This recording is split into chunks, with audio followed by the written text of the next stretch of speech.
So somebody sent in a request. Rachel sent in a request, said, hey, maybe explain staking, what it is, why we do it, why it's offered. And that's a lot to unpack. I thought about it for a couple of days.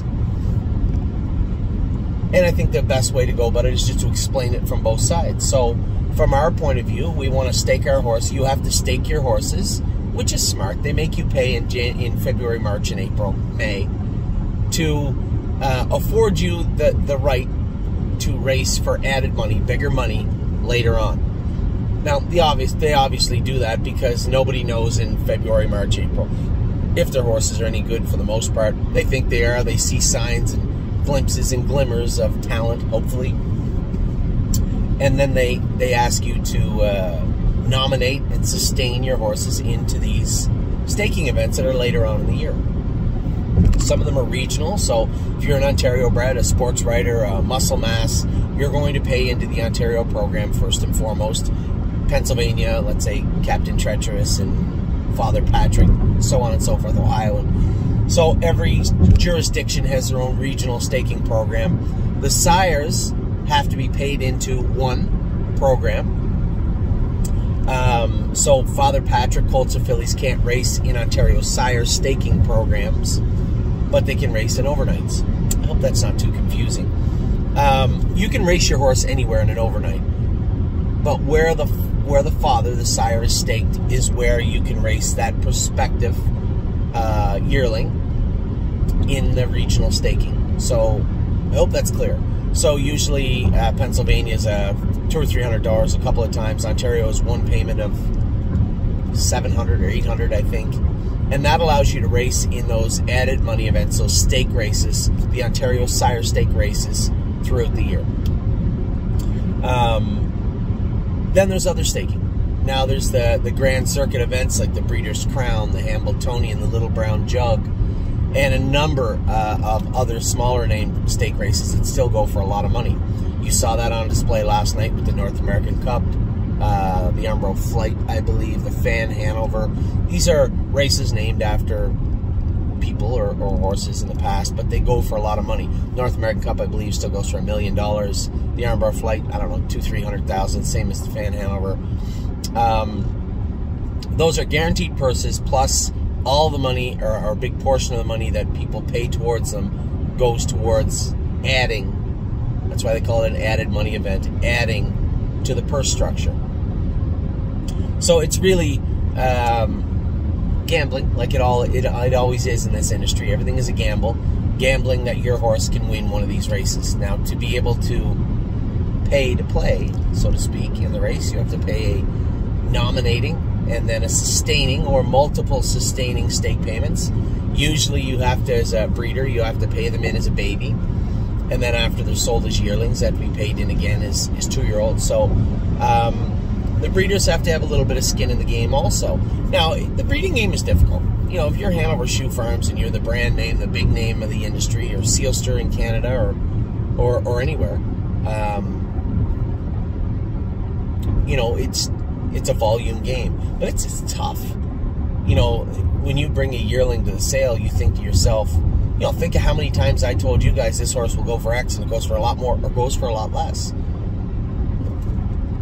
That's just the way it is. It's hard. That's a hard pill to swallow, because for what, a minute while your horse is in the ring, it defines your entire life from conception to when it leaves your care.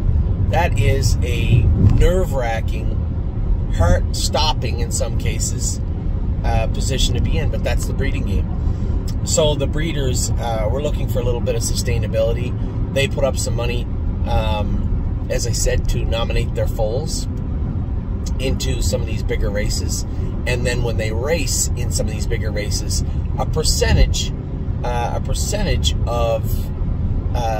the purse money, not from you, but set aside, a percentage, an extra percentage, will go to the breeders.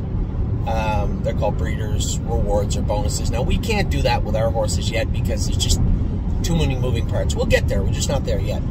But when you're one of these bigger farms, that's why they put these rewards programs up for them also.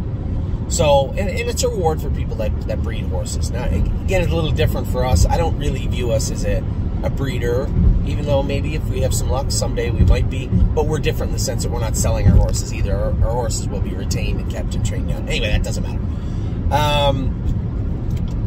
So the staking is important for two reasons. One, it helps solidify and prop up the breeding industry with an incentive type based program, and two, it allows people to look forward. I mean, it would be fun if we bought horses, trained them down, and just raced in overnights, but the thought of racing in the North American Cup, the Hambletonian, the Little Barn Jug, I could go on and on and on, is exciting, right? It's very, very, very exciting, and that it plays a major component in horse racing. So we spent an awful lot of money staking our horses, and we do every year because we want to be a part of that process too. We want to be a part of that dream, that hope, that fire that gets us through racing. So that is staking in a nutshell. Now, from year to year, I think if you look at it, a lot of that staking money is wasted, right? We don't race in the stake races, some of them, or our horses just can't compete. But I guess my argument, and this is one I always have with myself or with our clients, you'll have, obviously, as you can imagine, very frugal clients that would rather not stake them to anything and save that money. And there's a very strong argument for that, very strong argument. And then you'll have other clients who are like, well, we should stake to everything just in case. An argument for that also. Now, I believe, and my belief is for us as for us as a group, that we should stake not just for either, not just stake to the left and stay frugal, or stake to the right. I guess politically that would be the opposite. Stake to the right and be a little more aggressive. I believe the nature of our staking should be based on a simple premise also, is that if we go to sell these horses without them being staked, they're worth a lot less, right? People also would like to buy your horse to buy the dream that comes with him or her.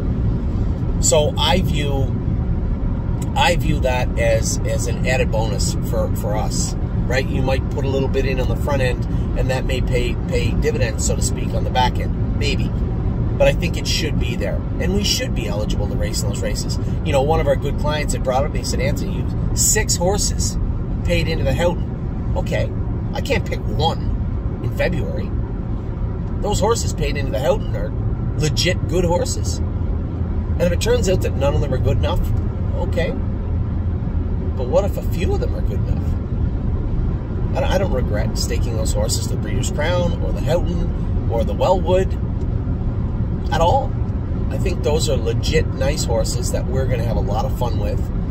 And part of that fun is the possibility, the ability, and hopefully the follow-through of being able to race in those races. So that's staking in a nutshell. Those are the gray areas, right? The nuts and bolts of what goes into it. I guess the easiest way to put it, the most basic way to look at it, is it's a fee that allows you to put your horse in staking events later on and race for added money. Now, there's a lot more that goes into it, as you just heard. A lot more that goes into it than just that. It's a way to help stabilize and incentivize the breeding program. And it's a way for us to hope and dream also, I guess, when it comes to our horses. Now, we have the deepest group of horses we've ever had at thestable.ca, so I hope we see some of that staking money come to fruition in the form of big money races, but that remains to be seen. So, as you all know, we're off to a flying start. I'm happy about the 2022 season ahead of us, and this is a little video explaining why staking is in place, why it's important, and why we participate. So, with that, I hope you all feel a little bit better about staking. Take care.